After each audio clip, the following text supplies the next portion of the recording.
সুলাইমান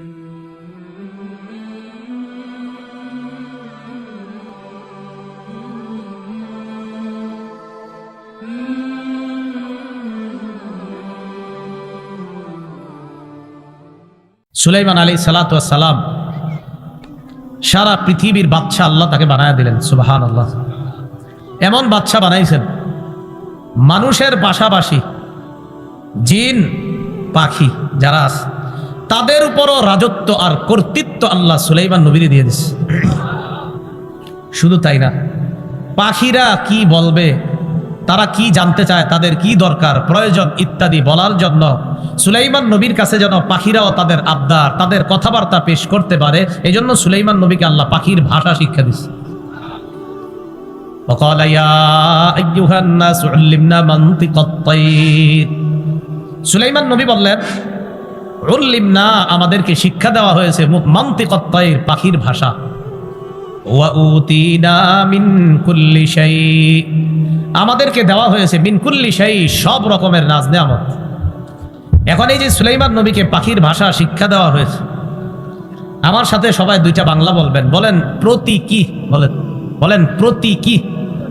প্রকৃত, কয়টা বাংলা বললাম? একটা বললাম প্রতীকী আর একটা বললাম প্রকৃত। বলেন আল্লাহ সুলাইমান নবীকে পাখির ভাষা প্রতীকী অর্থে শিক্ষা দেননি, বরং প্রকৃত অর্থেই শিক্ষা দিয়েছেন। প্রতীকী বুঝেননি মানে পাখি এরকম এরকম করবে, সুলাইমান নবী দেখে বুঝবে, ও আচ্ছা এটা বুঝাইছো না, পাখি যা বলবে অবিকল ওইটাই বুঝার ক্ষমতা যোগ্যতা সুলাইমান নবীকে আল্লাহ দিচ্ছে। এই মনে রাখবেন, প্রতীকী অর্থে নয় বরং প্রকৃত অর্থে সুলাইমান নবীকে আল্লাহ পাখির ভাষা শিক্ষা দিয়েছেন। সুলাইমান আলাইহিস সালাতু ওয়াস সালাম বলেন, ইন্না হাযা লাহুয়াল ফাদলুল মুবিন, এটা স্পষ্ট অনুগ্রহ আল্লাহর পক্ষ থেকে। দেখেন, একজন নবী পাখির ভাষা জানার পর নিজের মধ্যে এমন কোনো কিছু এসে যায় না যে আমি পাখির ভাষা জানি অমুক বানা, বরং এটা না বলে বললেন এটা আমার রবের অনুগ্রহ, রব অনুগ্রহ করেছেন বলে আমি পাখির ভাষা শিখতে পেরেছি, এটা আমার রবের স্পষ্ট অনুগ্রহ। এরপরে আয়াতে আল্লাহ বলেন, ওয়া হুশিরা লিসুলাইমানা জুনুদুহু মিনাল জিন্নি ওয়াল ইনসি ওয়াত তায়রি ফাহুম ইউজাউন। সুলাইমান নবীর জন্য সমবেত করা হলো, জিন সমবেত করা হলো, মানুষ সমবেত করা হলো, পাখি সমবেত করা হলো। এখানে আমরা যারা এখন বয়ান শুনতেছি, আমাদের চোখে যাদেরকে দেখতেছি, সবাই কি বলেন তো? মানুষ। সবাই কি এখানে মানুষ? সুলাইমান নবীর সামনে জিন জমায়েত হতো, মানুষ জমায়েত হতো, পাখি জমায়েত হতো। আল্লাহ বলেন ফাহুম ইউজাউন, তাদেরকে সুশৃঙ্খল ভাবে নিয়ন্ত্রণ করা হতো। এর মানে জিন, ইনসান, পাখি আলাদা আলাদাভাবে সুবিন্যস্তভাবে, উশৃঙ্খলভাবে নয় বরং সুশৃঙ্খলভাবে তাদেরকে নিয়ন্ত্রণ করার যোগ্যতা আমি সুলাইমানকে আল্লাহ দান করেছি। সবাইকে আলাদা আলাদা তিনি নিয়ন্ত্রণ করতেন, কোনো সমস্যা হতো না। এটা ফাহুম ইউজাউন, তাদেরকে নিয়ন্ত্রণ করা হতো সুশৃঙ্খলভাবে। বাহিনী নিয়ে রওনা করছে, জিন আছে বাহিনীতে, মানুষ আছে, পাখি আছে, সবাই নিয়ে রওনা করছে, এক জায়গায় যাবে। সুলাইমান নবী রওনা করার পর মাঝে মাঝে সিংহাসন দিয়ে উনি আকাশে উঠবে। বাতাসকে বলতেন, বাতাস আল্লাহর হুকুমে তুমি রওনা করো, চলো আমি অমুক জায়গায় যাব। বাতাস ঠিক সিংহাসনকে কোন রকম ইঞ্জিন ছাড়া আল্লাহর হুকুমে সুলাইমান নবীর সিংহাসন ওই স্থানে পৌঁছে দিত। বিশাল বড় বড় ডেক রাখা হতো, খানা পাক করা হতো ওই সিংহাসনের মধ্যে, যেন সবাই খেতে পারে। একদিন বহর নিয়ে রওনা করছে। রওনা করার পর যাইতে যাইতে এক এলাকায় গেছে। পিঁপড়া মাঝে মাঝে আমরা দেখি না, কিন্তু তো পিঁপড়া না দেখে অনেক সময় পাড়া দিয়ে দিই। অনেক পিঁপড়া আমাদের পায়ের নিচে পড়ে মারা যায়, আবার অনেকে আমাদেরকে ভালোই কামড় দেয়। অনেকে মারা যায়, অনেকে আবার দেখবেন আপনার পায়েটায় উঠে কামড় দেওয়া শুরু করছে। সুলাইমান আলাইহিস সালাম বিশাল বাহিনী নিয়ে যখন আসলেন এক জায়গায়, যাইতে যাইতে পিঁপড়ার এলাকায় গেছে। আল্লাহ বলেন, হাত্তা ইযা আতাউ আলা ওয়াদিন নাম, সুলাইমান নবী আর তার অনুসারী বিশাল বাহিনী নিয়ে যখন পিপিলিকার উপত্যকায় গেলেন, এলাকায় গেলেন, এলাকায় আসলেন। قالت نملة يا أيها النمل ادخلوا مساكنكم, পিঁপড়ার রানী সরদারনি বললেন, হে পিঁপড়ার বাহিনী, তোমরা তোমাদের ঘরে প্রবেশ করো। এটা যে রানী ছিল কেমনি বুঝলাম? এটা তো রাজাও হইতে পারতো পিঁপড়ার। আল্লাহ কোরআনে কলাত বলছে, কলাত এটা একটা ক্রিয়া, ইংরেজিতে ভার্ব। এই ক্রিয়াটা আল্লাহ স্ত্রীলিঙ্গ ব্যবহার করছে। পরে যে কর্তার কথা আল্লাহ আলোচনা করেছেন, এই কর্তাকে আল্লাহ স্ত্রীলিঙ্গ বলেছেন। এখান থেকে বোঝা যায় এটা রাজা ছিল না, এটা রানী ছিল। ক্বালাত নামলাতুন, তো রানী পিঁপড়ার সর্দারনি বললেন, ইয়া আইয়ুহান নামলু দুখুলু মাসাকিনাকুম, এ পিঁপড়ার বাহিনী তোমরা তোমাদের গৃহে প্রবেশ করো। লা ইয়াহতিমান্নাকুম সুলাইমান ওয়া জুনুদুহু ওয়া হুম লা ইয়াশউরুন, সুলাইমান নবী এবং তার বাহিনী না জেনে তোমাদেরকে যেন পিষে না ফেলে। লা ইয়াহতিমান্নাকুম অর্থ হলো তোমাদেরকে যেন পদদলিত না করে, পিষে না ফেলে। সুলাইমান নবী ওয়া জুনুদুহু এবং তার বাহিনী। লা ইয়াহতিমান্নাকুম এই ক্রিয়াটার কর্তা হলো সুলাইমান নবী আর তার বাহিনী। তোমাদেরকে যেন সুলাইমান নবী আর তার বাহিনী পিষে না ফেলে। ওয়া হুম লা ইয়াশউরুন, এমন অবস্থায় যে তারা জানবে না, না জেনে তোমাদেরকে পিষে ফেলতে পারে। একজন নবী আর তার অনুসারীরা জেনে শুনে পিষে ফেলবে না, বাকি না জেনে তোমাদেরকে পিষে ফেলতে পারে। তাই আগে তাড়াতাড়ি গর্তে ঢুকো, নিজেদেরকে রক্ষা করো। একটা রানী তার জাতিকে এইভাবে একটা বিপদ থেকে বাঁচানোর চেষ্টা করাটা আল্লাহ খুব পছন্দ করছেন। এই কারণে আল্লাহ কোরআনে পিঁপড়ার নামে একটা সূরা নাজিল করে পিঁপড়ার ঘটনাটা কোরআনে আল্লাহ আলোচনা করছেন। এখন আপনাদের কাছে আমি জানতে চাই, পিঁপড়া সেরা না মানুষ সেরা? মানুষ। এই আশরাফুল মাখলুকাত মানুষ যদি আরেকজনকে জাহান্নাম থেকে বাঁচানোর চেষ্টা করে, পিঁপড়ার জাতিকে পিঁপড়া বিপদ থেকে বাঁচানো যদি আল্লাহর এত পছন্দ হয়, কোন মানুষ যদি আরেকজনকে জাহান্নাম থেকে বাঁচানোর চেষ্টা করে, তাহলে রব কতটা পছন্দ করবে একটু চিন্তা করুন। এজন্য আল্লাহ পাক রব্বুল আলামিন বলেন, ওয়ামান আহসানু কাওলাম মিম্মান দাআ ইলাল্লাহ, ওই ব্যক্তির চেয়ে উত্তম কথা আর কার, যে মানুষকে আল্লাহর দিকে আহ্বান করে। এই আয়াতের 1 নাম্বার উদ্দেশ্য মুহাম্মদ সাল্লাল্লাহু আলাইহি সাল্লাম, অর্থাৎ নবীর আহ্বানের চাইতে সেরা আহ্বান আর কারো আহ্বান হতে পারে না। আম্মাজান আয়েশা সিদ্দিকা রাদিয়াল্লাহু তাআলা আনহা বলেন, এই আয়াতের আরেকটা উদ্দেশ্য হলো আল মুআজ্জিনুনাস সুলাহা হিনা ইয়াকুল হাইয়া আলাস সালাহ হাইয়া আলাল ফালাহ। আম্মাজান আয়েশা সিদ্দিকা রাদিয়াল্লাহু তাআলা আনহা বলেন, মুয়াজ্জিন সাহেব যখন আজানে 5 বার বলে হাইয়া আলাস সালাহ হাইয়া আলাল ফালাহ, মানুষ কল্যাণের দিকে আসো, নামাজের দিকে আসো, আম্মাজান বলেন মুয়াজ্জিনের এই আহ্বানটা যে কল্যাণের দিকে আসো, নামাজের দিকে আসো, পৃথিবীর সবচেয়ে শ্রেষ্ঠ আহ্বানের অন্তর্ভুক্ত হয়ে যায়। নামাজে আসো, নামাজ পড়ো, জাহান্নাম থেকে বাঁচো। তাহলে বলেন তো, জাতিকে বিপদ থেকে বাঁচানোর ফিকির করা এটা কি আল্লাহর কাছে কম পছন্দ না অনেক বেশি? এই জন্য দাওয়াতের কাজ খুব বেশি করা। আল্লাহ আমাদের সকলকে যে যেই জায়গায় আছি দাওয়াতের কাজ করার তৌফিক দান করে। শুক্রবার দিন খতিব সাহেবগণ মিম্বরে দাওয়াতের কাজ করেন। আপনারা দাওয়াত ও তাবলীগের সাথী ভাইয়ারা দাওয়াতের কাজ করেন। বিভিন্নভাবে দাওয়াতের কাজ হচ্ছে। কেউ যদি তাবলীগের পদ্ধতি যেটা আপনার 5-7 জন একসাথে না করে আলাদাও করে, সেটাও দাওয়াত। কেউ যদি তার ভাইকে বলে ভাই চলেন নামাজে চলেন, এটাও দাওয়াত। একটা ব্যক্তি টেলিভিশন দেখতেছে, তাকে যদি বলে ভাই এই নোংরা জিনিসগুলো দেখেন না চলেন, এটাও দাওয়াত। নিঃসন্দেহে আপনার এই কথাটা ওই ব্যক্তি মানতেও পারে না মানতে পারে, তো আপনি তো চেষ্টা করছেন এই লোকটারে বাঁচানোর। এই বাঁচানোর চেষ্টা করাটা রব অনেক বেশি পছন্দ করে। মনে থাকবে না ইনশাল্লাহ? তো এটাই বললেন, পিঁপড়ার রানী বাহিনীকে কয় ঘরে ঢুকো, সুলাইমান নবী আর তার অনুসারী তোমাদেরকে না জেনে যেন পিষে না ফেলে, তাই নিজেদেরকে রক্ষা করো। তো পিঁপড়া যে এই কথাটা বলছে সুলাইমান নবী বুঝে ফেলছে। সুবহানাল্লাহ। সুলাইমান নবী বুঝে ফেলার কারণে ফাতাবাসসামা দাহিকাম মিন কাওলিহা, পিঁপড়ার কথায় সুলাইমান নবী একটা মুস্কি হাসি দিলেন। সুবহানাল্লাহ। মুস্কি হাসি পারেননি আপনারা? মুস্কি হাসি মানে রাসূল সাল্লাল্লাহু আলাইহি সাল্লাম বেশিরভাগ সময় মুস্কি হাসতেন। স্বপ্নে যদি একদিন দেখতেন যে মুস্কি হাসি কারে কয়, তো দেখতেন পৃথিবীর সেরা মুস্কি হাসি আমার নবীর মুস্কি হাসি। আবার মাঝে মাঝে হাসতেন, রসুলের দাঁত মোবারক দেখা যেত। তো আমার নবী হাসলে যদি দাঁত দেখা যেত, সেটাও না জানি কেমন সুন্দর, আল্লাহ ভালো জানে। জারির ইবনে আব্দুল্লাহ রাদিয়াল্লাহু তাআলা রাসূল সাল্লাল্লাহু আলাইহি সাল্লাম একজন সাহাবী, বুখারীর বর্ণনা, তিনি বলেন নবীজি জীবনে আমার দিকে যতবার তাকাইছে ততবার একটা হাসি দিছে। উনি বলেন আর কি যে আমার দিকে জীবনে আমি যতবার নবীর সামনে গেছি আর আমার দিকে তাকাইছে, অন্য সময় কি করছে আমি জানি না, কিন্তু আমার দিকে যতবার তাকাইছে, ওয়ালা রাআনি বলছে যতবার আমার দিকে তাকাইছে ইল্লা দাহিকা, রাসূল তখনই একটা হাসি দিছে। তো নবীজি সাল্লাল্লাহু আলাইহি সাল্লামের মুস্কি হাসি অনেক সুন্দর।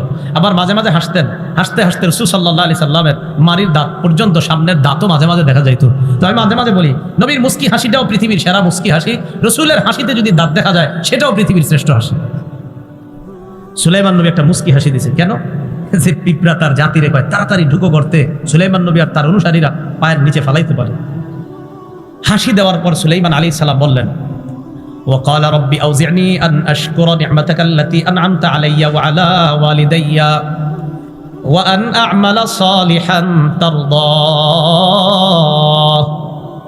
সুলাইমান নবী বললেন, রব্বি আউজি'নি, আমার রব আমাকে আপনি তৌফিক দান করেন, আন আশকুরা নি'মাতাকা আল্লাতী আন'আমতা আলাইয়া, আমি যেন শুকরিয়া আদায় করতে পারি, আপনি যে নিয়ামত আমাকে দান করেছেন এই নিয়ামতের শুকরিয়া যেন আদায় করতে পারি। ওয়া আন আ'মালা সালিহান তারদাহ, এমন আমল করার তৌফিক দান করেন আল্লাহ যে আমল করলে আপনি খুশি হয়ে যান, যে আমলটা তারদাহ আপনি পছন্দ করেন, আপনার পছন্দনীয় আমল করার তৌফিক দান করেন। এই জন্য আল্লাহরে দোয়াতে বলবেন, আল্লাহ আমি যেন এমন আমল করতে পারি যে আমলটা আপনি পছন্দ করেন, আপনার পছন্দনীয় আমল আমারে করার তৌফিক দান করেন। এই কথাটা আল্লাহর কাছে বলা। এখন কথা হলো, সুলাইমান নবী আল্লাহর কাছে এই দোয়া কেন করলেন যে আল্লাহ আপনি যে নিয়ামত দিয়েছেন এই নিয়ামতের শুকরিয়া আদায় করার তৌফিক দান করেন। এখানে নিয়ামতটা কি? মাবুদ, আমি যে আজকে এই পিঁপড়ার ভাষাটা বুঝলাম, এটা অনেক বড় নিয়ামত আপনার, আপনি এই নিয়ামতটা আমারে দান করছেন আল্লাহ, এই জন্য আজকে পিঁপড়ার এই ভাষাটা আমি বুঝতে পারছি। মাওলা মাবুদ গো, আমারে যে এই নিয়ামতটা দিয়েছেন আমি যেন আরো বেশি বেশি আপনার শুকরিয়া আদায় করতে পারি, আপনি আমারে তৌফিক দান করেন। নিয়ামত পাইয়া একজন নবী কয়, আল্লাহ আমারে শুকরিয়া আদায় করার তৌফিক দান করেন। আমাদের অবস্থা কেমন? সুখের সময় আমরা বেশি বেশি আল্লাহরে স্মরণ করা দরকার, এটা না করে আমরা দুঃখের সময় বেশি বেশি আল্লাহরে স্মরণ করি, সুখের সময় বেশি করি না। 25 নম্বর পারা শুরু পৃষ্ঠে আল্লাহ পাক রব্বুল আলামিন কত সুন্দর করে বলেন, ওয়া ইযা আনআমনা আলাল ইনসানি আ'রাদা ওয়া নাআ বিজানিবি।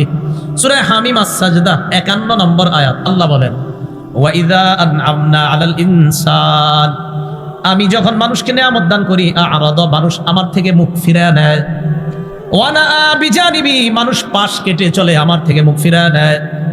ওয়া ইযা মাসসাহুশ শাররু, মানুষকে যখন বিপদ স্পর্শ করে, ফাযু দুআইন আরিদ, তখন মানুষ লম্বা চওড়া দোয়াওয়ালা বনে যায়। কি বনে যায়?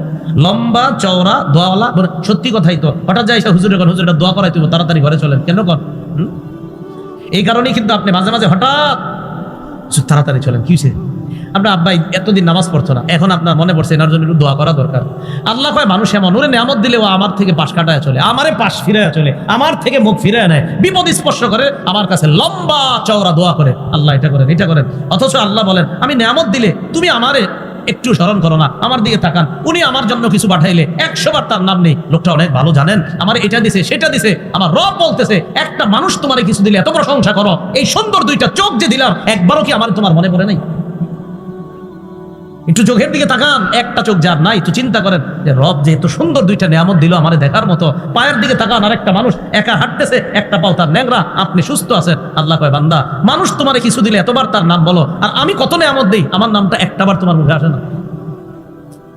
এটা আল্লাহ বলেন, আমি মানুষকে নিয়ামত দান করলে মানুষ আমার থেকে মুখ ফিরায় নেয়, আমারে পাশ কাটায় চলে, আর যখন তার বিপদ স্পর্শ করে লম্বা চওড়া দোয়াওয়ালা বনে যায়। আল্লাহ আমাদেরকে হেফাজত করে। সমুদ্রের মাঝখানে গেছে মানুষ, যাওয়ার পর বিপদে পড়ছে, বলেন তো সবাই মিছিল দিয়ে কি কয়? আল্লাহ বাঁচাও, আল্লাহ বাঁচাও, আল্লাহ বাঁচাও। আল্লাহ বলেন, ফাইদা রাকিবু ফিল ফুলকি দাউল্লাহ মুখলিসিনা লাহুদ্দিন, মানুষ যখন জাহাজের মধ্যে চড়ে, চড়ার পর মানুষ আল্লাহরে একনিষ্ঠভাবে ডাকে, আল্লাহ হেফাজত করেন, উদ্ধার করেন। নদীর মাঝখানে বিপদের মধ্যে মানুষ পড়ে যায়, যাওয়ার পর আল্লাহকে ডাকে, ডাকতে ডাকতে হঠাৎ যদি সে কোনো জিনিস পেয়ে যায়, কথার কথা নদীর মাঝখানে আপনি হঠাৎ একটা গাছ পেয়ে গেলেন, গাছের মধ্যে ধরলেন, নদীর কিনারে আসলেন, নদীর মাঝখানে 1000 বার আল্লাহকে ডাকলেন, ডাকার পর হঠাৎ আপনার সামনে গাছ আসছে।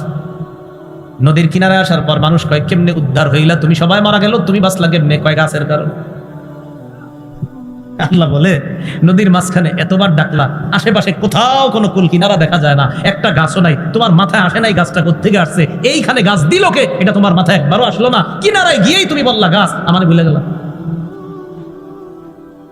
এটা আল্লাহ বলে, ফালাম্মা নাজ্জাহুম ইলাল বাররি, যেই মাত্র মুক্তি দিয়া কিনারায় নিয়ে আসে, ইলাল বাররি, স্থলে নিয়ে আসে, সমুদ্রের পাশে নিয়ে আসে, ইযাহুম ইউশরিকুন, তখন আল্লাহর সাথে শিরিক করে, আল্লাহর সাথে শিরিক। এখনো দেখবেন কম্বলের নিচে যারা আছে, আল্লাহ আল্লাহ আল্লাহ 100 বার। যেই সুস্থ হয় 5-7 জন বলে, কি ব্যাপার, মাশাআল্লাহ তুমি তো এখন সুস্থ, না পাকাইছিল। নাপা খাইবেন না এমন না, অবশ্যই খাবেন। নাপা খাওয়া তো সুন্নত, ওষুধ খাওয়া সুন্নত, খাইতে তো হবে। কিন্তু আপনি এতটুকু বললে কি সমস্যা ছিল?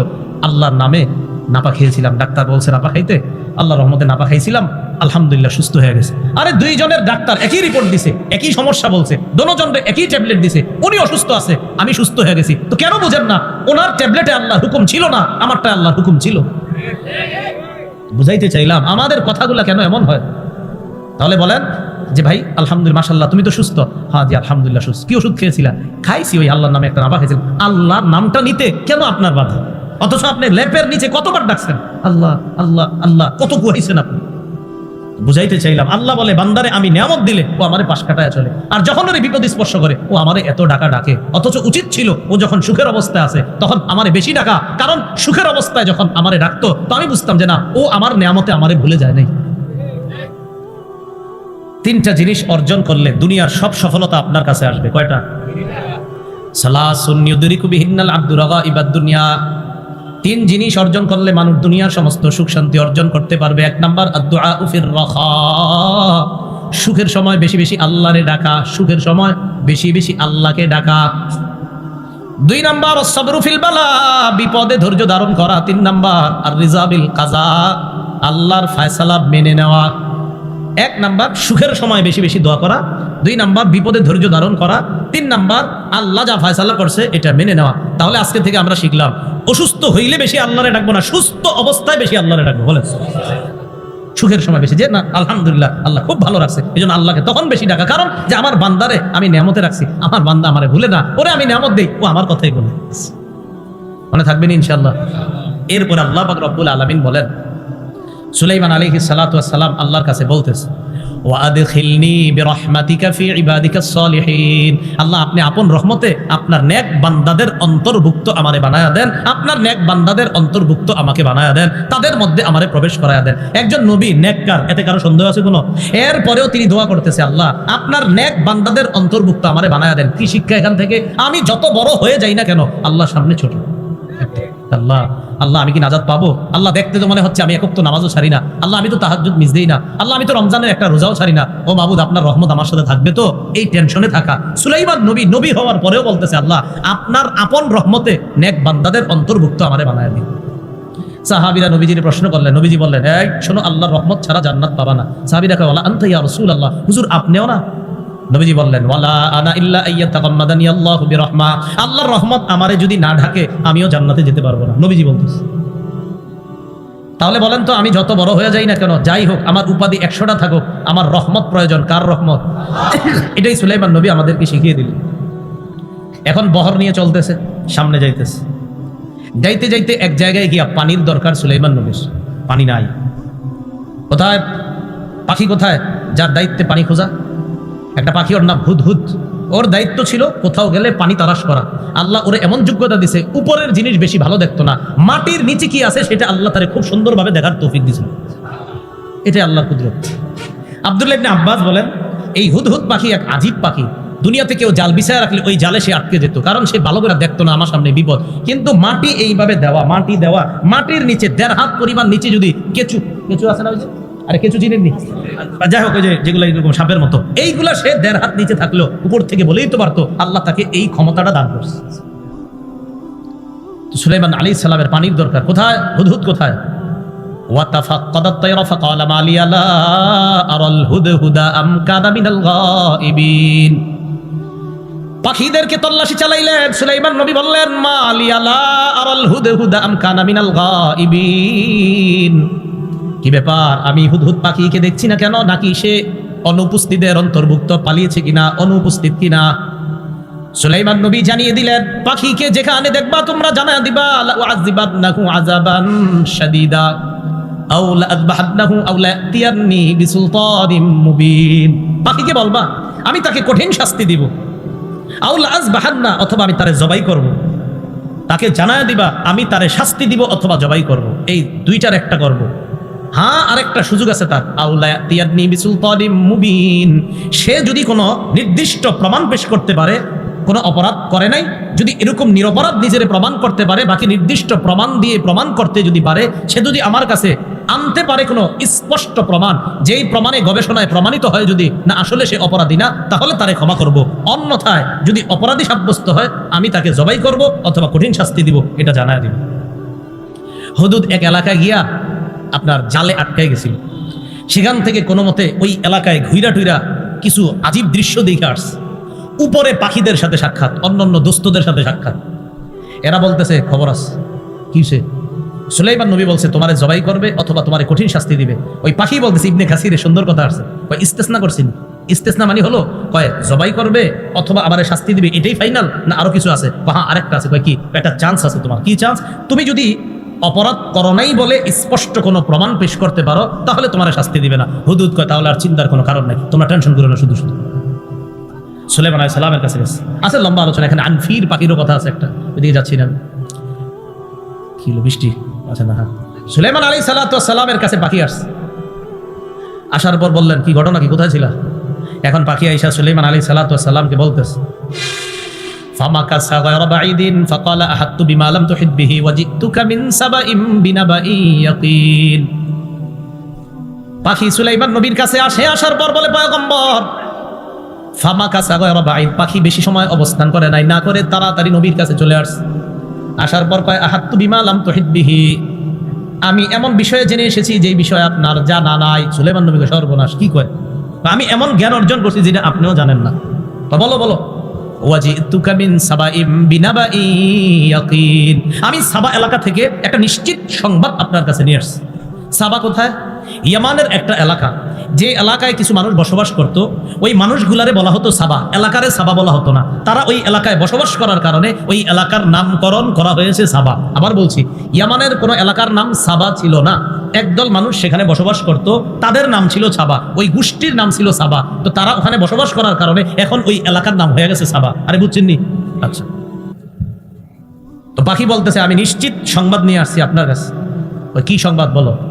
ইন্নী ওয়াজাদতু ইমরাআতান তামলিকুহুম ওয়া উতিয়াত মিন কুল্লি শাইইন ওয়া লাহা আরশুন আযীম। আমি একজন মহিলাকে পাইছি সেখানে।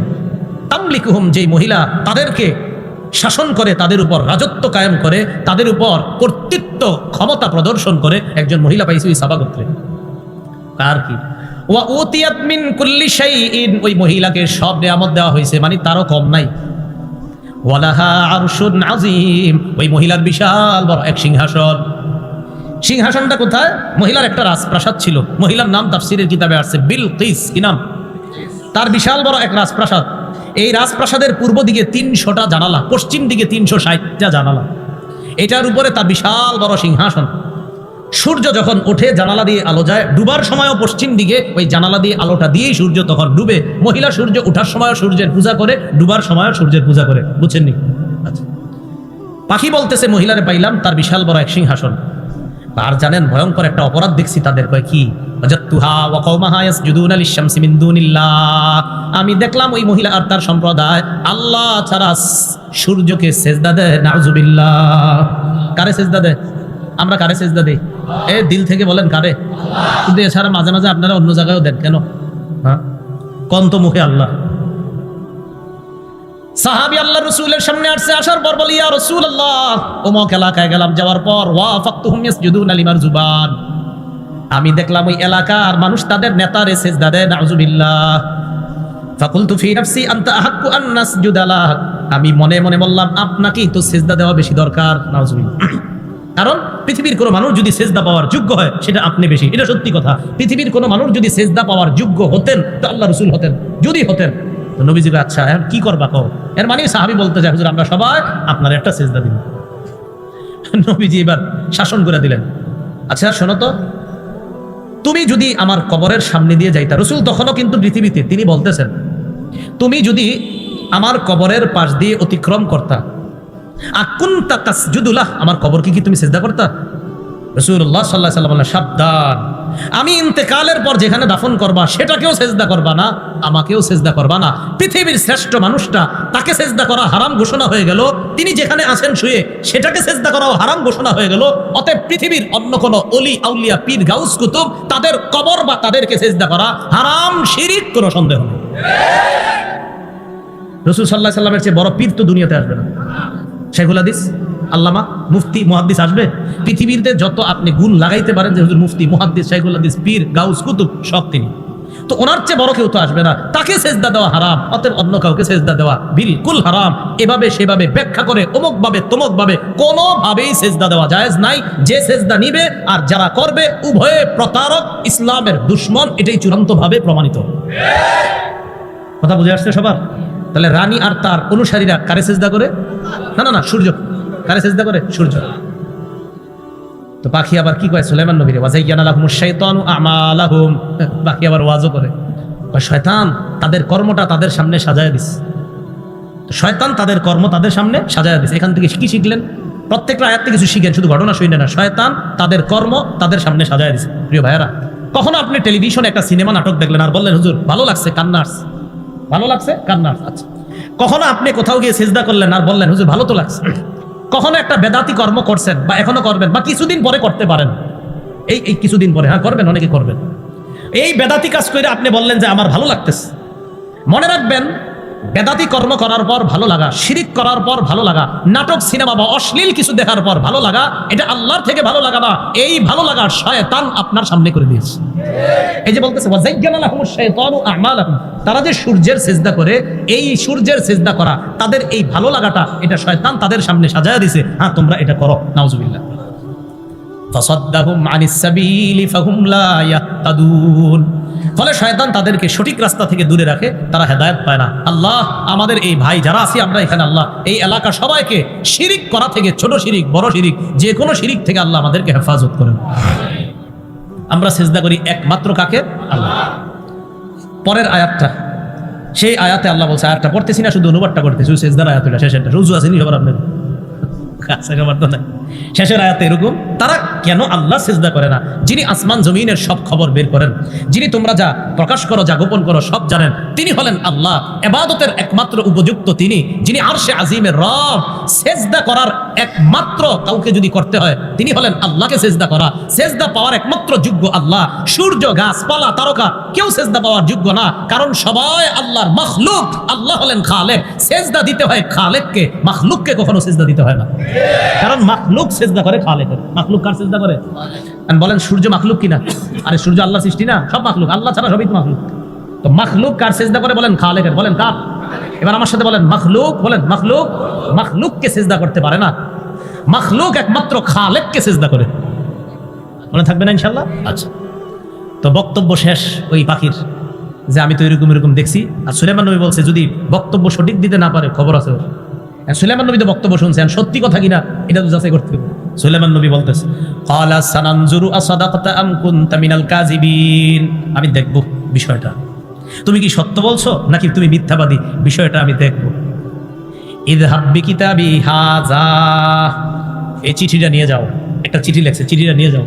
ফাআলকি ইলাইহিম সুম্মা তাওয়াল্লা আনহুম ফানজুর মাযা ইয়ারজিউন, চিঠিটা নিয়ে যাও, নিয়ে যাওয়ার পর চিঠিটা তাদের কাছে ফেলে দাও, দেওয়ার পর তুমি একটু দূরে যাইবা। পাখিকে বললেন চিঠিটা নাও, নেওয়ার পর তাদের কাছে ফেলে দিবা, তুমি একটু দূরে যাইবা, যাওয়ার পর দেখবা তারা কি জবাব দেয়, তাদের রিয়াকশনটা কি চিঠি পাওয়ার পর তুমি আমারে জানাইবা। হুদহুদ পাখি চিঠি নিয়ে আসছে, ডানায় করে অথবা ঠোঁটে করে। বলেন তো পাখি চিঠি আনছে কি করে? ডানায় অথবা ঠোঁটে চিঠি নিয়ে আসছে। আসার পর রানী যে ঘুমায়, যে দিকটা ঘুম থেকে ওঠে এটা পূর্ব দিক, উইঠাই তিনি সূর্যের পূজা করবে, পূর্ব দিকে সূর্যটা তার জানালা দিয়ে ঢুকে। হুদহুদ পাখি কি করছে? রানী উঠার আগেই তার ঘরে অথবা তার উপরেই চিঠিটা ফেলে দিয়ে একটু দূরে গিয়া চুপচাপ বসা, যে দেখি রানী কি করে। রানী যখন চিঠি পাইছে, চিঠি পাওয়ার পর চিঠি দেখছে, দেখাই সভাসদ বর্গ যারা তাদেরকে ডাকছে। রানীর সভাসদ বর্গ যেটা ছিল আপনার সভাপতি মণ্ডলী ছিল রানীর 312 জন। বলেন কয়জন? এই 312 জনের অধীনে 10,000 করে। অঙ্ক দেন তো কত হয়? 312 জন, প্রত্যেকের অধীনে কত? আচ্ছা থাক, অঙ্ক দেওয়া লাগবে, সবাই হিসাবের অপেক্ষায় থাকবো। থাক 312 জন, আপনার বাসায় হিসাব করে নেন। রানীর মন্ত্রী পরিষদ বর্গ ছিল 312 জন, প্রত্যেকের অধীনে আবার 10,000। প্রত্যেকের অধীনে কয় হাজার? এবং প্রত্যেকেই শক্তিশালী যোদ্ধা, তাদের শক্তির শেষ নাই, এটা তাদের দাবি। রানী আসার পর সভাসদ বর্গ যারা আছে আপনার সভাপতি মণ্ডলী সবগুলারে ডাকছে, 312 জন। ডাকার পর রানী বলল, ক্বালাত ইয়া আইয়ুহাল মালাউ ইন্নী উলকিয়া ইলাইয়া কিতাবুন কারীম। রানী বলল আমার কাছে পাঠানো হয়েছে, উলকিয়া ইলাইয়া আমার কাছে নিক্ষেপ করা হয়েছে, আমার কাছে প্রেরণ করা হয়েছে কিতাবুন কারীম, সম্মানিত একটা চিঠি। সুবহানাল্লাহ বলেছে। রানী কি বলছে চিঠিটারে? বলেন না সবাই, কি বলছে? সম্মানিত কেন বলছে? সম্মানিত চিঠি বলছে, দেখেন বলছে সম্মানিত চিঠি। আচ্ছা পরে বলতেছে আপনাদেরকে কেন বল। ইন্নাহু মিন সুলাইমান, এই চিঠি বাদশা সুলাইমানের পক্ষ থেকে। ইন্নাহু বিসমিল্লাহির রহমানির রহিম। চিঠির মধ্যে কি লেখা জানো? চিঠিতে লেখা বিসমিল্লাহির রহমানির রহিম, আল্লাহর নামে শুরু করছি, যিনি রহমান যিনি রহিম। বাস শুরু। আল্লাহ তালু আলাইয়া, এই রানী তুমি আর তোমার অনুসারী যারা আমার উপর অহংকার করবা না, আমার উপর প্রতাপগিরি দেখাইবা না। সুলাইমান নবী বলতেছে আল্লাহ তালু আলাইয়া, আমার উপর অধিকার খাটাইবা না, আমার উপর অহংকার করবা না। ওয়াতুনি মুসলিমিন, ভালোই ভালো সারান্ডার করে, বশ্যতা স্বীকার করে আমার কাছে চলে আসো। বাস চিঠি একটু কি কি বললেন চিঠির মধ্যে? আল্লাহর নামে শুরু করছি, তোমরা আমার উপর অহংকার প্রদর্শন করবা না, আমার বশ্যতা স্বীকার করে আমার কাছে চলে আসবে। দেখেন সামান্য কথা, বিসমিল্লাহির রহমানির রহিম, আল্লাহর নামে শুরু করছি, যিনি রহমান যিনি রহিম। বাস। 2, আল্লাহ তাআলা আলাইয়া, রানী আমার উপর অহংকার করবা না। 3, আমার বশ্যতা স্বীকার করে আমার কাছে চলে আসো। চিন্তা করেন, মাত্র 3টা লাইন, এই 3 লাইনের মধ্যে কি পাওয়ার ছিল, যে পাওয়ারের কারণে রানী কয় আমার কাছে একটা সম্মানিত চিঠি আছে। আরে পাওয়ার হবে না কেন? কারণ চিঠির মধ্যে আল্লাহ নামটা আছে, রহমান আছে, রহিম আছে, আমার রবের নামটাই তো একটা পাওয়ার। তাই রানীর অন্তরে পাওয়ার সৃষ্টি হয়। তাই বলছে করিম, সম্মানিত চিঠি। বুঝে আসছেনি সবার? ওই আল্লাহ নামাজ বলছে এটা একটা সম্মানিত চিঠি।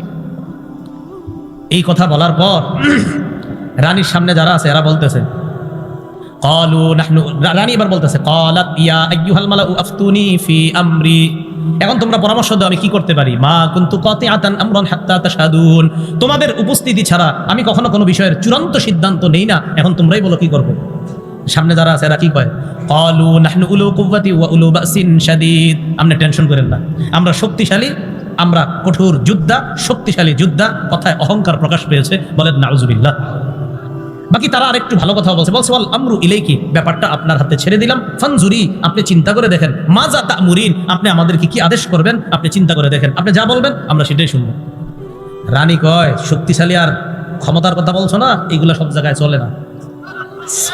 দেখেন কি কয়, قالت إن الملوك إذا دخلوا قرية أفسدوها وجعلوا أعزة أهلها أذلة وكذلك يفعلون। রানী কয় রাজা বাদশারা যখন কোন এলাকায় প্রবেশ করে, ওই এলাকা নষ্ট করে দেয়, ওই এলাকার সম্মানিত যারা তাদেরকে অপদস্থ করে ছাড়ে। সুলাইমান নবী যদি আসে এটাই করবে, আমগরে অপদস্থ করে ছাড়বে। তারপরেও আমি একটু পরীক্ষা করি। রানী কয় আমি দেখবো সুলাইমান নবী কি দুনিয়াদার বাদশা না দিনদার বাদশা, একটু পরীক্ষা করব। পরীক্ষা করার পর সিদ্ধান্ত নিব যুদ্ধ করব না বশ্যতা স্বীকার করে তার কাছে চলে আসব। এইটা সিদ্ধান্ত নিব কখন? আমি তার কাছে কিছু উপঢৌকন পাঠাবো, দেখি কি হয়।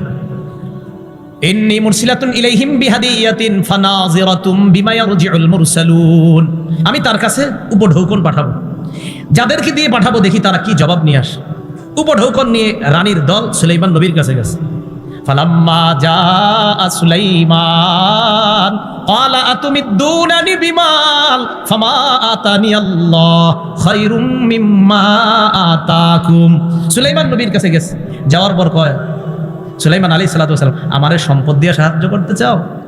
তোমাদেরকে আল্লাহ যা দিছে আর আমাকে আল্লাহ যা দিছে, তোমাদেরকে যা দিয়েছে এর চাইতে আমারে আল্লাহ যা দিছে 1000 গুণ বেশি দামি। আল্লাহ আমারে পাখির ভাষা বোঝার ক্ষমতা দিছে, এর চেয়ে বড় নিয়ামত আর কি? আল্লাহ আমারে পিঁপড়ার ভাষা বোঝার ক্ষমতা দিছে, এর চেয়ে বড় নিয়ামত কি? পরের বাক্যটা দেখেন কত সুন্দর, বল আনতুম বিহাদিয়াতিকুম তাফরাহুন, বরং তোমরাই তোমাদের উপঢৌকন নিয়ে খুশি থাকো। আমগো বাংলাদেশী অনুযায়ী তোমরা নিয়ে তোমরাই ভালো থাকো। সুলাইমান নবী তোমাদের উপঢৌকন নিয়ে তোমরাই খুশি থাকো। ইরজি ইলাইহিম, যাও রানীর কাছে যাও, ফিরে যাও, তাকে গিয়ে জানাবা ফালানাতিয়ান্নাহুম বিজুনুদিন লা কিবালা লাহুম বিহা, এমন বাহিনী নিয়ে রানীর বিরুদ্ধে আসতেছি আমি যেই বাহিনীর মোকাবেলা করার ক্ষমতা তাদের নাই। ওয়ালা নুখরিজান্নাহুম মিনহা আদিল্লা, তাদেরকে সেখান থেকে অপদস্থ করে বের করে ছাড়বো। ওহুম সাগিরুন, লাঞ্ছিত অবস্থায় তারা বের হবে। এই সংবাদ রানীরে জানাই দিচ্ছে। জানাই দেওয়ার পর রানী বুঝতে পারছে যে উপঢৌকন গ্রহণ করে নাই। কয় না, নিশ্চিত উনি দুনিয়াদার বাদশা না, উনি দিনদার। সাবধান, ওনার কাছে আর কোনো কথা নাই, এখন যুদ্ধ না, চলো সবাই বশ্যতা স্বীকার করে তার কাছে রওনা করি। এই ঘটনা আবার হুদহুদ পাখি দৌড় দিয়ে কয়ে দিছে, বস আইতেছে সব। সুলাইমান নবী আসতেছে নাকি? হ্যাঁ, টেনশন করো না। প্রায় 2 মাসের দূরত্ব, এত দূরে রানী ওখান থেকে আসবে, বিশাল বড় দলবল নিয়ে আসবে। আর তো বললামই তো আপনার একজনের অধীনে 10,000 করে বিশাল বাহিনী। সুলাইমান আলাইহিস সালাতু ওয়াস সালাম কি করলেন? সভাসদ বর্গ মানে ওনার সভাসদ বর্গে যারা আছে সবাই জিন বসা, মানুষ বসা, নবী বসা, পাখিরা বসা, তিনি বললেন আইয়ুকুম ইয়াতিনি বিআরশিহা ক্বাবলা আইয়াতুনি মুসলিমিন। আমার দিকে সবাই তাকায় কথাগুলো শুনেন। তোমাদের মধ্যে কে আছো রানী আমার কাছে বশ্যতা স্বীকার করে আসার আগে রানীর সিংহাসনটা আমার দরবারে নিয়ে আসবা।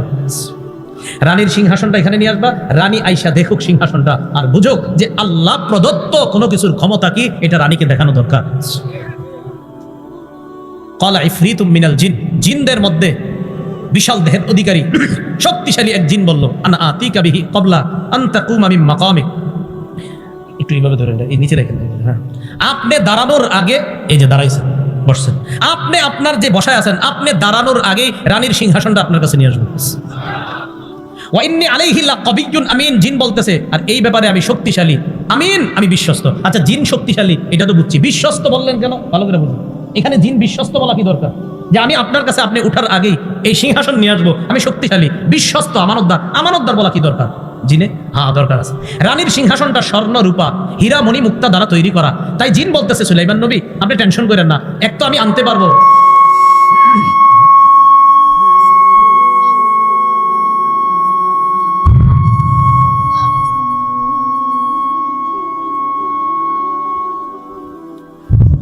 আচ্ছা শোনা, রানী বলতেছে আপনার জিন বলতেছে আমি আপনার কাছে নিয়ে আসবো, আপনি ওঠার আগে আমি শক্তিশালী আমানতদার। আমানতদার কেন বলছে? আমানতদার এই কারণে বলছে ও নবী সুলাইমান রানীর সিংহাসনটা স্বর্ণ রূপা আরো অনেক দামি জিনিস দ্বারা তৈরি, বিশ্বাস করেন আমি একটাও এদিক সেদিক করবো না, যেমন সিংহাসন তেমনই নিয়ে আসবো, তাই বলছে আমি আমানতদার। বলছেন আমানতদার কেন বলছে? আমি কারণ জিন তো, জিনেরা এদিক সেদিক করলে তো আপনি বুঝতে পারবেন না। সুলাইমান নবী কয় তাই নাকি? কয় হ্যাঁ। এবার জিন পাওয়ার বলল আমি আপনি উঠার আগে আনবো। ক্বালাল্লাযী ইনদাহু ইলমুম মিনাল কিতাব, সভাসদ বর্গের মধ্যে একজন আলেম ছিল নাম আসিফ ইবনে বরখিয়া। ওই আলেম বলল সুলাইমান নবীকে আনা আতিকা বিহি ক্বাবলা আইয়ারতাদ্দা ইলাইকা তরফুক, জিন তো বলছে আপনি উঠার আগে নিয়ে আসবে সিংহাসন, আপনার চোখের পলক পড়ার আগে আমি নিয়ে আসবো। আলেম বলেন কে? ইমাম ফখরুদ্দিন রাজি রহমতুল্লাহি আলাইহি লিখেছেন যে আলেম দ্বারা যদিও আসিফ ইবনে বরখিয়া উদ্দেশ্য, আসলে ইমাম ফখরুদ্দিন রাজি লিখেছেন যে এইখানে আলেম দ্বারা খুদ সুলাইমান নবী উদ্দেশ্য। সুলাইমান নবী পাল্টা জিনের বলছে আমি উঠার আগে তুমি আনবা, মানে যদি সুলাইমান নবী উদ্দেশ্য হয় তাহলে সুলাইমান নবী পাল্টা, যদি এখানে আলেম দ্বারা আসিফ উদ্দেশ্য না হয়ে সুলাইমান নবী উদ্দেশ্য হয় তো জিনকে সুলাইমান নবী বললেন আমি তো উঠার আগে তুমি আনবা, তোমার চোখের পলক পড়ার আগে আমি নিয়ে আসবো। এটা হলো আল্লাহ প্রদত্ত নবীর থেকে মুআজিজা, তোমারটা জিনের পাওয়ার আর আল্লাহ প্রদত্ত যে পাওয়ার তোমার চোখের পলক, এই দেখেন এই শেষ চোখের পলক পড়বে উঠবে, তো চোখের পলক পড়ছে আর হঠাৎ ফালাম্মা রাআহু মুস্তাকিরান ইনদা, সুলাইমান নবী দেখলেন সিংহাসন তার সামনে অলরেডি চোখের পলক পড়ার আগে উপস্থিত। সুলাইমান নবী বললেন হাদা মিন ফাদলি রাব্বি, এটা আমার রবের অনুগ্রহ। সুবহানাল্লাহ। তাহলে একজন আলেম, হক্কানি আলেমেরও মর্যাদা এখানে ফুটে ওঠে। আল্লাহ বলেন ক্বালাল্লাযী ইনদাহু ইলমুম মিনাল কিতাব, যার কাছে কিতাবী ইলম ছিল। এই জায়গায় অবশ্যই কিতাবী ইলম দ্বারা উদ্দেশ্য আল্লাহর নাজিলকৃত তাওরাত কিতাবের জ্ঞান। বুঝছেন কি বলছি? আল্লাহর নাজিলকৃত, বারবার আল্লাহ যেই তাওরাত নাজিল করেছে, কারণ তাওরাত বিকৃত করে ফেলছে ইহুদিরা। আল্লাহর নাজিলকৃত যে তাওরাত, ওই তাওরাতের জ্ঞান যার কাছে ছিল, তিনি বললেন আপনার নজর পড়ার আগেই আমি সিংহাসন আপনার কাছে নিয়ে আসবো। একজন আলেমের মর্যাদা এখান থেকে ফুটে ওঠে। সুলাইমান নবী তার সিংহাসন নিয়ে আসছে, আনার পর রানীকে এরপর আনছে, লম্বা আলোচনা শেষে রানীকে ওখানে আনার পর রানীর যে অবস্থা হয়েছে, সিংহাসনটা আইসা যখন দেখছে, আরো কিছু ঘটনা দেখার পর রানী বুঝতে পারছে সুলাইমান নবী যে রবের দাওয়াত দেয়, যেই রবের পক্ষ থেকে তিনি একজন রসুল, সেই রব সত্য। রানী আগেও বুঝতে পারছে আসলে যে সত্য বলতে কিছু আছে, কিন্তু পারিপার্শ্বিক অবস্থার কারণে অন্যরা সেজদা করতো, রানীও সেজদা করতো। মুফাসসিরিনে কেরাম লেখছে এই জন্য এলাকার অবস্থা, পরিবেশ যদি খারাপ হয় একটা ভালো মানুষও খারাপ হয়ে যায়। এই জন্য পরিবেশ সুন্দর করা, পরিবেশ সুন্দর করার জন্য কোরআন হাদিসের ব্যাপক প্রচারণার কোনো বিকল্প নাই। এই জন্য কোরআন সুন্নাহর ব্যাপক প্রচার করতে হবে। সুলাইমান নবীর সামনে আইসা সিংহাসন দেখছে, আরো অনেকগুলা ঘটনা ঘটছে। রানী সেখানে বলল আসলামতু মা সুলাইমান লিল্লাহি রাব্বিল আলামিন, আমি এই মুহূর্তে আল্লাহর সামনে আত্মসমর্পণ করলাম, যিনি বিশ্ব জগতের রব। সুলাইমান নবীর সাথে আমিও এই মুহূর্তে মুসলমান হয়ে গেলাম। রানী সর্বশেষ আসছে, ইসলাম স্বীকার করেছে, আল্লাহর কাছে আত্মসমর্পণ করেছে। এখান থেকে আমরা যে কয়েকটা বিষয় জানলাম, এক, এলেম দেয় কে, তাই শুকরিয়া আদায় করবো কার? নেয়ামত দেয় কে, তাই নেয়ামতে বেশি স্মরণ করবো কাকে? দুঃখের সময় আল্লাহরে বেশি ডাকবো না সুখের সময় বেশি ডাকবো? মনে আছে না ওই যে কথাগুলো, সুখের সময় বেশি ডাকবো। তৃতীয় যে বিষয়টা, এলমে দ্বীনের মর্যাদা ফুটে ওঠে, এলেমের অনেক মর্যাদা। এই জন্য আমরা আমাদের সন্তানগুলারে আলেম বানানোর চেষ্টা করব। চতুর্থ আরেকটা শিক্ষা এখান থেকে নিয়েছিলাম, নবীরা কখনো কাউকে সম্পদের উত্তরাধিকার বানায় না, এলেমের উত্তরাধিকার বানায়। তাই আমাদের সন্তানগুলা নবীদের ওই এলেমের উত্তরাধিকার হবে, এটা আমরা সবাই চাই না ইনশাআল্লাহ। আল্লাহ আমি দাউদ আলাইহিস সালাতু ওয়াস সালাম এবং সুলাইমান আলাইহিস সালাতু ওয়াস সালামকে জ্ঞান দান করলাম, প্রজ্ঞা দান করলাম, এলেম দান করলাম। এলেম দেওয়ার পর তারা শুকরিয়া আদায় করছে, তারা আলহামদুলিল্লাহ পড়ছে। وقال الحمد لله الذي فضلنا على كثير من عباده المؤمنين। তারা এলেম পাওয়ার পর বলছে সমস্ত প্রশংসা আল্লাহর, যিনি তার অধিকাংশ বান্দাদের উপর আমাদেরকে শ্রেষ্ঠত্ব দান করেছেন। সমস্ত প্রশংসা ওই আল্লাহর। এখান থেকে বোঝা যায় এলেম অর্জন করার পর এলেম যদি আল্লাহ কাউকে দান করে, তার বেশি বেশি শুকরিয়া আদায় করা দরকার, বেশি বেশি আলহামদুলিল্লাহ বলা দরকার। আল্লাহর অনুগ্রহ না থাকলে এই বিদ্যা তিনি অর্জন করতে পারতেন না। তো এই জন্য যাকে আল্লাহ এলেম দান করে তার বেশি থেকে বেশি পরিমাণে শুকরিয়া আদায় করা দরকার। আমরা এই জীবনে যা কিছু জেনেছি সব আল্লাহর অনুগ্রহের জন্য বলি আলহামদুলিল্লাহ। এরপর আল্লাহ বলেন ওয়ারিসা সুলাইমানু দাউদা ওয়া ক্বালা ইয়া আইয়ুহান নাসু উল্লিমনা মানতিকাত তাইর। সুলাইমান আলাইহিস সালাতু ওয়াস সালাম দাউদ আলাইহিস সালাতু ওয়াস সালামের উত্তরাধিকার হলেন। এখানে একটা কথা মনে রাখা, নবীগণ কাউকে সম্পদের উত্তরাধিকার বানান না। তো সুলাইমান নবী যে তার বাবা দাউদ নবীর উত্তরাধিকার হলেন, এখানে কিসের উত্তরাধিকার? যেহেতু সম্পদের তো উত্তরাধিকার নবীরা বানান না। নবীরা কখনো কাউকে সম্পদের উত্তরাধিকার বানান না, এই ব্যাপারে হাদিসের স্পষ্ট বর্ণনা। ইবনে মাজাহ হাদিসের কিতাব 223 নম্বর হাদিস। এই হাদিসের বর্ণনাকারী কাইস ইবনে কাসির রহমতুল্লাহি আলাইহি, তিনি বলেন কুনতু জালিসান ইনদা আবি দারদা রাদিয়াল্লাহু তাআলা আন ফি মসজিদি দিমাশক। আমি দামেস্কের মসজিদে রাসূলের সাহাবী আবু দারদা রাদিয়াল্লাহু তাআলা আনহুর কাছে ছিলাম। আতাহু রাজুলুম মিনাল মাদিনা মিন মাদিনাতির রাসূল সাল্লাল্লাহু আলাইহি ওয়াসাল্লাম। এক ব্যক্তি মদিনা থেকে দামেস্কে আসলেন নবীর সাহাবীর কাছে। মদিনা থেকে দামেস্কের দূরত্ব প্রায় বর্তমান হিসাব অনুযায়ী 1200 কিলোমিটারের উপর। সাহাবী আবু দারদা রাদিয়াল্লাহু তাআলা আনহু যখন দেখলেন এক ব্যক্তি তার কাছে আসছে, প্রশ্ন করলেন তুমি কেন আসছো আমার কাছে? তো বলতেছে হাদিসুন বালাগানি আন্নাকা তুহাদ্দিসুহু আন রাসূলিল্লাহি সাল্লাল্লাহু আলাইহি ওয়াসাল্লাম। আমার কাছে এই সংবাদ পৌঁছে, একটা হাদিস আপনি আল্লাহ রাসূলের থেকে বর্ণনা করেছেন, এই সংবাদ আমার কাছে আসছে। আমি শুধু এতটুকু যাচাই করার জন্য আসছি যে আসলে আপনি এই হাদিসটা আল্লাহ নবীর কাছ থেকে বর্ণনা করছেন কিনা, শুধু এতটুকু জানতে আসছি। এটা যে আল্লাহ নবীর হাদিস এটা আমিও জেনেছি, বাকি শুনেছি হাদিসটা নাকি আপনি বর্ণনা করছেন। তো আমি শুধু যাচাই করতে আসছি আসলে হাদিসটা আপনি বর্ণনা করছেন কিনা। আবু দারদা রাদিয়াল্লাহু তাআলা আনহু অবাক হয়ে বললেন আমা কাদিমতা লিতিজারা, তুমি কি কোনো ব্যবসার উদ্দেশ্যে আসো নাই? কয় না। ওয়ালা জাআ বিকা গায়রু, এই হাদিস ছাড়া অন্য কোনো কারণে কি তুমি আসো নাই? কয় না, এই জন্যই আসছি। হাদিস এটা নবীর হাদিস, এটা জানি আমি, আর হাদিসের বর্ণনাকারী আপনি, এটা আমি শোনার পর আপনার কাছে যাচাই করার জন্য আসলাম আসলে এই হাদিসটা আপনি বর্ণনা করছেন কিনা, বাস এতটুকুই। একটা হাদিস যাচাই করতে প্রায় 1200 কিলোমিটারের উপরে সফর করে আসছে শুধু এতটুকু যাচাই করতে যে আসলে এই হাদিসটা আপনি বলছেন কিনা। সাহাবী আবু দারদা কয় কোন হাদিসটা বলো?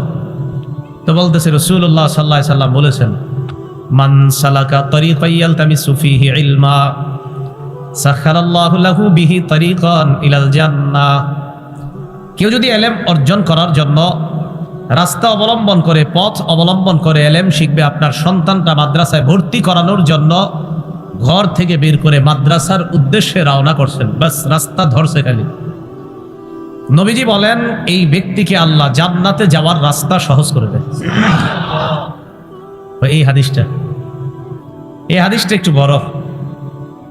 রাসূলুল্লাহ সাল্লাল্লাহু আলাইহি সাল্লাম বলেন যারা তালিবুল ইলম ইলম অন্বেষণ করে তাদের জন্য ফেরেশতারা এত খুশি হয়, ইন্নাল মালাইকাতা লাতাদউ আজনিহাতাহা রিদান লিতালিবিল ইলম। ইলম অন্বেষণকারীর প্রতি খুশি হয়ে ফেরেশতারা তাদের ডানাগুলা বিছিয়ে দেয়। ও ছাত্র, তুমি আমার ডানার উপর দিয়ে হেঁটে যাও মাদ্রাসায়, মাদ্রাসা থেকে বাড়িতে আমার ডানার উপর দিয়ে হেঁটে যাও। ফেরেশতাগণ তাদের ডানা সমূহ বিছিয়ে দেয় ছাত্ররা যেন ওই ডানার উপর দিয়ে হেঁটে যায়। রাসূলুল্লাহ সাল্লাল্লাহু আলাইহি সাল্লাম এরপর বলেন, ইন্নাল উলামা ওয়ারাসাতুল আম্বিয়া। আলেমগণ হলেন নবীদের ওয়ারিস। ওয়া ইন্নাল আম্বিয়া লাম ইউওয়ারিসু দিনারান ওয়ালা দিরহামা। নবীগণ কখনো স্বর্ণ রূপার উত্তরাধিকার কাউকে বানান না। ইন্নামা ওয়ারাসুল ইলমা। নবীগণ ইলমের উত্তরাধিকার বানায়, বিদ্যা, জ্ঞান, কোরআন সুন্নাহর বিদ্যা, ইলমে ওহী, আল্লাহ প্রদত্ত যে জ্ঞান, এই জ্ঞানের উত্তরাধিকার নবীগণ পরবর্তী প্রজন্মকে বানায়, সম্পদের উত্তরাধিকার বানায় না। মাদ্রাসায় যারা আসে, যারা পড়াশোনা করে, আর যারা আপনার সন্তানকে মাদ্রাসায় পাঠান, নিঃসন্দেহে এই নিয়তে পাঠাবেন যে আল্লাহ নবীর মিরাস আনার জন্য আমার সন্তানটাকে মাদ্রাসায় দিচ্ছে। কার মিরাস? নবীর, নবীগণের। রাসূল তো বলছে নবীগণের মিরাস। তাহলে হাদিস থেকে শিখলাম নবীগণ সম্পদের উত্তরাধিকার বানান না, বিদ্যার উত্তরাধিকার বানান। তো সুলাইমান নবী দাউদ নবীর উত্তরাধিকার হয়েছে, আল্লাহ কোরআনে বললেন। এখন কিসের উত্তরাধিকার? এ কথা নিশ্চিত সম্পদের উত্তরাধিকার না, কারণ নবীগণ কাউকে সম্পদের উত্তরাধিকার বানায় না। কি বুঝে আসছে কথাটা? তাহলে অনুবাদ কি হবে এটার? সুলাইমান নবী দাউদ নবীর উত্তরাধিকার হয়েছে, এর উদ্দেশ্য হলো নবুয়ত। বলেন কিসের? নবুয়তের উত্তরাধিকার, রাজত্বের উত্তরাধিকার হয়েছে। রাজত্ব বলার সাথে সাথে আপনাদের মাথায় আসতে পারে, হুজুর রাজত্ব মানেও তো টাকা পয়সা। এই যুগে রাজত্ব মানে টাকা পয়সা, ওই যুগে রাজত্ব মানে টাকা পয়সা ছিল না। ওই যুগের রাজত্ব মানে আল্লাহর হুকুম দুনিয়াতে বাস্তবায়ন করা। কথা বুঝে আসছে? তো সুলাইমান নবী দাউদ নবীর উত্তরাধিকার হয়েছেন, এর উদ্দেশ্য হলো নবুয়তের, এবং আল্লাহর হুকুম দাউদ নবী যেইভাবে বাস্তবায়ন করছে সুলাইমান নবীও এইভাবে বাস্তবায়ন করার ক্ষেত্রে বাবা দাউদের উত্তরাধিকার হয়েছেন। এটা আল্লাহ বললেন, ওয়ারিসা সুলাইমানু দাউদা। সুলাইমান আলাইহিস সালাম দাউদ নবীর উত্তরাধিকার হয়েছে। সাধারণ পাবলিক যারা আছেন আলেম ছাড়া বলতে পারবেন না ইনশাল্লাহ যে সুলাইমান নবী দাউদ নবীর উত্তরাধিকার। আলেম ছাড়া অন্যরা জবাব দিবেন সম্পদের উত্তরাধিকার। তাহলে কিসের? নবুয়ত এবং রাজত্ব। বলেন নবুয়ত এবং এই রাজত্ব মানে টাকা পয়সা না আল্লাহর হুকুম বাস্তবায়ন করা? আল্লাহ বুঝার তৌফিক দান করেন।